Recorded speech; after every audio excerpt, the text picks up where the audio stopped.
I'm Dr. Deb Butler, and you are listening to Thinner Peace in Menopause and Beyond. This is episode number 414.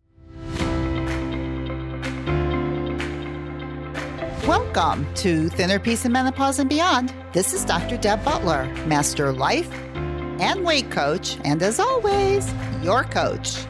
If you're a woman and you're smart and you're successful and you've been struggling with weight your whole life, and now menopause is making it harder than ever, and you are ready to make this the last time you ever have to go on a diet again, then this podcast is for you. Stay tuned. Well, hello, all my beautiful dear friends all over the world. We have springtime coming our way, and it's a beautiful thing. So, you know what I'm going to do today? I'm going to talk to you first, and then if you've been listening to me for a while, you might know that on a beautiful day like today, I'm going to be out in the woods, moving my body and creating joy. And you know what? While I'm here talking to you, I think I'll create a little joy right inside of me right now. And I think what gives me such great joy is to know that I have a message and you like my message and it's inspiring you and it's helping you take better care of yourself and also learn to like yourself or maybe even learn to love yourself. And that gives me a great joy because it's my practice that I still do every day is how to take better care of myself and how to love myself and how to talk to myself in a way that feels good. And I'm even talking about looking in the mirror and saying something lovely to myself as opposed to going into the mirror, which I have done many times, I'm guilty of, and wanting to lift my face up a little bit and get rid of a wrinkle or two that I see. It's like the first thing my eye does now is it likes to go to what's wrong with her today. And you have to watch that brain of yours, just like I have to watch my brain. It's like, I don't know that my brain, that would be the first thing my brain would do when I see my grandchildren. Oh, I wonder what's wrong with them today. It's like, as soon as I see any of them, my heart lifts and I'm so filled with joy and love. And I just see their beauty. And I'm not even talking about physical beauty. You know, when we talk about what we see through our own eyes, when we see beauty, you don't know if it's being determined by your brain. Probably more than not, that's exactly what it's being determined by, and not so much your eyes. So if our brains determine what we see, and we know that when we're looking at some of our loved ones, we see their beauty and we feel the joy. How can we do that more for ourselves? And I'm getting a little off the topic of what I want to talk to you about today, because what I want to talk to you about is being more honest with yourself. And I'm going to give you a couple examples of what that looks like and talk a little bit about how the thinner peace process works with the different types of eating. But I think it's always good to start with is, can you see yourself in the eyes of love, of your eyes, and see something that's beautiful? And if you can't go to beautiful, maybe you can just go to nice, or maybe you can just go, it's all right. But something that's better than, oh my gosh, and start doing what I did, lifting my face up. Looking for something and seeing something of beauty. And I like to, even when I'm really managing my mind, I like to give myself a little wink and say, hello, beautiful. And I also, and you can do this too, and this isn't not my idea, I've heard this before from other smart women, especially, is that when you look in the mirror, look in your eyes, and tell yourself how much you love yourself. I love you. I love you. Looking into your eyes and saying, I love you. See if you can feel it when you say it. These are all things that you can do for yourself. You don't have to wait for somebody to come and give this to you. This has to come from you. And I think it's so important that you like yourself and that you could love yourself and that you could see your own beauty and that you could even say it to yourself like you give these compliments so freely to other people. Could you give these compliments so freely to yourself? That's a practice, and it's important, and it's not dependent on how much weight you lose, even though your mind may say, yeah, when you lose 20 pounds, 30 pounds, 100 pounds, whatever it is, 5 pounds, 1 pound, whatever it is, then I will say that to you. You got to practice it because seeing it is in the eyes of your own mind, and your mind needs to be changed, and you can change it so that you can see yourself, you can see your own beauty, and you can feel your own love. I mean, who else is going to do this for you? I'm not saying you don't have other people in your life that can say it, but you first.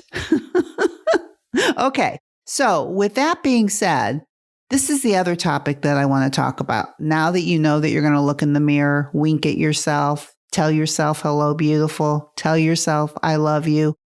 Tell yourself something better than you suck and you look bad. Anything better than that. Move on up. When you notice the negativity, move it up a notch or two to, you know what? You look all right. Or at least you have a body, or at least you have a face. Just move it up a little bit so you can start practicing saying kinder things to yourself. It really is a practice. And I think a lot of people think, well, when I do this or when I get that, then I can do that for myself. But really, it starts with right now, today, this minute. Start filling yourself up with what you want, which is your own love and your own acceptance. So, with that being said, one of the other things that I like to talk about a lot when I talk about the thinner peace process is number one, to be able to eat between the twos. In other words, eat when you're hungry, a -2, and stop when you're full, which is at a +2. And you can always go back to the beginning podcast if you are not familiar with what I'm talking about. You can go to the first 5 podcasts where I explain the process in detail of how I came up with these twos and what it means. But for you, if you're just listening for the first time, just know that we're starting with the idea of eating when you're hungry and stopping when you're full. And if you're in menopause, one of the things that I talk a lot about is the idea that our appetites decrease over time from the time we're 20 to the time we're 50. Our metabolism goes down, the amount of calories, how much we can handle lessens, and our appetite decreases because our appetite is dependent on our metabolism when everything is connected properly. And in menopause, or when you're in your 50s, which is usually the time, your appetite's been decreasing for a while now. Some people notice this. And certainly as I'm older than in my 50s now, I can tell you my appetite has decreased a lot since I was 50. I just don't eat as much and don't want to eat as much and don't want to eat as often. And I think it's just this connection with my body that our bodies need less, but our bodies also need nutritious food, which is another thing that I talk about when I talk about the types of eating. So in my process, the thinner peace process, I love the name thinner peace because I want you to get thinner, but I want you to do it in a peaceful way. And I want you to be at peace with your body and at peace with food and be at peace with the scale, is that when you have this thinner peace, you also have to use your brain to know why you're doing what you're doing when you're putting food into your mouth. And the way I explain that is that there's 4 types of eating. The first type I call fuel eating. And fuel eating is basically when you're choosing nutritious food for your body. Now, when I say nutritious food, according to you and your educated mind, and I think everybody has their own idea of nutritious foods, unless you're following an external diet plan, then maybe the diet plan is telling you what these nutritious foods are. But for most of the people that I work with, I think they know what these foods are. But what I wanted to talk to you about today about this is that a lot of times we just aren't very truthful and honest with ourselves with the types of food that we're choosing. So, nutritious food or fuel food is one type of eating. The second type of eating is joy eating. And a joy eat or joy eating is when you're eating non-nutritious food, but you're doing it very mindful, bite by bite. So it's not about hunger and fullness. It is about enjoyment and being very, very mindful about that enjoyment. And I think the way that it looks as you get good and practice at joy eating is that you don't eat a lot, but you enjoy it a lot. And you know you can always have it again, so you don't feel like you have to overeat it or fog it, which is the third type of eating.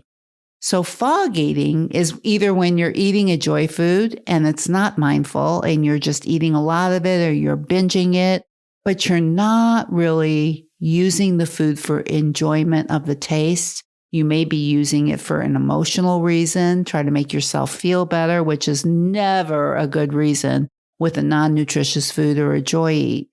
Use it for the enjoyment of how it tastes.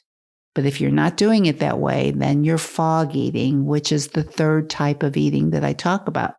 You can fuel fog eat, which means that you're eating nutritious food for your body, but you're eating beyond a +2. That is not what you want to be doing, but that's what you might be noticing for a while, is that you're choosing fuel food, but because you think it's quote unquote healthy, then you don't pay attention to your own hunger scale and you end up overeating. Overeating usually will lead to too much weight on your body for you. The scale will reflect it. Your clothes will reflect it. And it's because you're not paying close attention to your body saying, start and stop. So part of the thinner piece process is getting very good at knowing when you're hungry and knowing when you're full and really understanding what that feels like in your body. And the fourth type of eating is storm eating or binge eating. And that's when you're eating way beyond +2s, or you're joy eating and you're eating a quantity, a lot of food, not just a little. Fogging can be a little bit of food. You can go from a +2 to a +3. That would be a fog. But storm eating is probably you would be at a much stronger number and probably feel sick. I hear a lot of people say that they eat so much they feel sick. That would be more of a storm eat. And what I see most of the time are combinations of fuel fog eating, joy fog eating, joy fuel fog eating. Those are the combinations that I see. And what I want to talk about with those types of eating is the idea of fuel eating. Now, the concept here is that when you're doing this thinner piece process and you're choosing fuel food, that you know that you're choosing fuel food. Now, what I'll see in food journals sometimes with my clients and my students when I'm working with them is sometimes I'll see a term like fuel-ish in the type of eating, or I'll see fuel, but I'll see in what they're eating maybe a cocktail or maybe French fries. And I'll say to them, are you considering that a nutritious food for your body? That's really the question I ask, because I don't want to be the one to tell somebody what is nutritious and what is not. I really believe that the people that I work with know what it is, but they've been told for so long that they're not sure what they think it is anymore. And part of the process that I do is to help you be very, very clear about what your fuel foods are. And whatever they are, that's what they are all the time. It doesn't matter how hungry you are or how full you are. When you're calling it a fuel food, all you're saying is that it's a nutritious food for my body. And this is what I would like you to think about this week. And this week only, when I'm talking about the 4 types of eating, I want you to be really clear that when you call it a fuel food, that you know 100% that it's a fuel food for you. And if you find that your mind's saying something to you like, well, I was really hungry, so therefore it was fuel, it doesn't matter how hungry you are. It either is a nutritious food for your body or it isn't. So it can be a fuel eat all by itself, which means that you ate nutritious food for your body in between the twos. But if it's a fuel fog, that means that you had nutritious food for your body, but you overate it. And those are the two things that I want you to look at this week. I'm giving you all 4 types, and you can always go back to the first 5 episodes and hear the whole thinner piece process in order. But if you know what I'm talking about, this week what I want you to do is know what your fuel foods are. And if I were coaching you and I asked you, is that fuel, you would be able to say yes and not, well, I get that a lot. Well, it either is or it isn't. And if it's a well, then I want you to look at this food and make a decision. Is it or isn't it? If it's not a fuel food, it becomes a joy eat. And the way that you eat a joy eat is very different than the way you have a fuel eat, because a joy eat is an enjoyable process. You're going for the taste and you're not trying to fill up with it. You don't want to use joy eats to fill up the gas tank. You want to use joy eats to entertain the brain, and it tastes good just like a beautiful sunset, and you don't want to do it a lot, right? So what do I say with joy eats? That with joy eats that, 20% of the time, 10% of the time, you choose a joy eat. Some people don't want to choose it at all. Some people want more. You all will learn what works for you. But what I want you to concentrate on this week is this. Is this really fuel?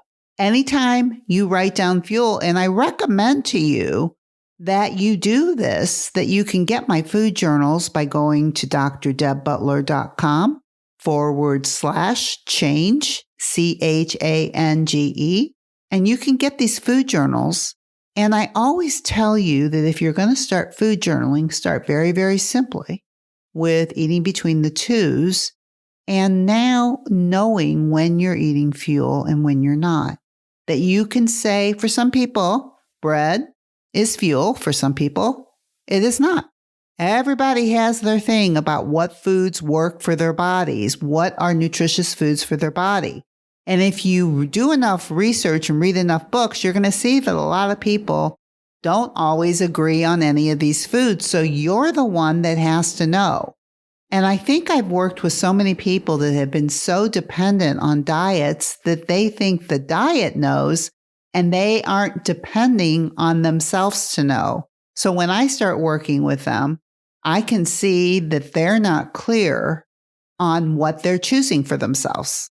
And you want to choose mostly fuel food. So here's an idea for you, and here's some homework for you to do this week. Get these food journals. They're easy to get. And make a decision this week that you will write down what you eat. You will just get it down. You will write it and the time that you ate and how hungry you were and how full you were. And if it was fuel or joy. And by the end of this week, I want you to be very clear what your nutritious foods are for your body, what you've decided. Because otherwise, when you're eating, it's very interesting that if you think that you're not sure if it's nutritious or joy, or it could be or it couldn't be, your brain will play with you. And if it's not nutritious food for your body, according to you, you will do it one way. And if it is, you may manage it in a different way. And it's really true the way I teach it that you do want to manage it in different ways. How you joy eat and how you fuel eat is different. So that's your practice this week. Call it what it is and be honest with yourself, no matter what it is. And if it's a food that you're not sure about, make a decision and make it one way or the other, at least for a week. And then if you want to change it, you can. But make a decision so you know what is right for your body. What is nutritious for my body may not be the same thing of what somebody else thinks or even what an expert thinks. And since the experts all don't agree, you have to be the one that decides. And who better to decide for what goes into your body and what you want to call it than you? Any more than you want to look in the mirror and be able to say to yourself, I like you, I like the way you look, and I like to take care of you, and I want to make sure that I give you mostly fuel food. It's like this self-care thing. That's what I want you to do this week. I don't want it to be a difficult thing. I want you to make it easy and do as much of this as you can or as little of this. But get the idea that maybe the only thing you do this week is this fuel or not when you're eating? And by the end of the week, can you be 100% clear for yourself what is and what isn't? And you will be on your way to thinner peace once you can come up with that and know for a fact for you that this is what nutritious food is for my body. That's what I want you to do this week. And of course, I would never end this podcast without telling you that no matter where you go or what you do and everything that I'm telling you this week, please, please, please be very, very kind to yourself. And I'll see you next week. Bye-bye. If you're loving my podcast and you would like some more information to be able to follow along with, then please go to drdebbutler.com/change and you can get a free copy of my companion book that goes with this podcast that I refer to in many different episodes. That is drdebbutler.com/change. CHANGE.